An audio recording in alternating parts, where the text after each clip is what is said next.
Left to their own devices on a cruise ship, the toys are enjoying a spot of freedom until Buzz and Jessie fall overboard. Yes, it's just another day in the life of Woody, Buzz, Jessie, and the gang. The kind of toys who could probably burn your house down with a chocolate bar and a pencil if you turned your back on them for long enough. Jesse Blaze Snyder manages to accurately capture this vibe along with some of the overall charm of the Toy Story films in his script, and far from being the distraction I thought it might be when I began reading, the cruise ship setting and the wide open sea feels quite inspired by the end of the book. One thing that really strikes you about a Toy Story based comic, however, is how flat everyone and everything seems. Don't get me wrong, Morgan Luthey does a bang up job on getting the toys looking just right, and there's a fantastic Jaws homage too.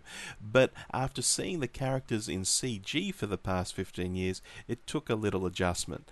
Ultimately, however, I liked the look. It felt retro.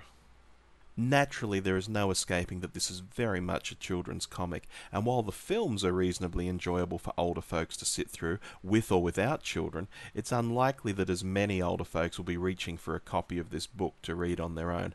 Of course, they might get roped into reading it a couple of hundred times if they know any children. Objectively, this is pretty much average fare for the children's genre of comics, but any young ones who love Toy Story won't notice that fact at all. They will eat this up and ask for seconds next month.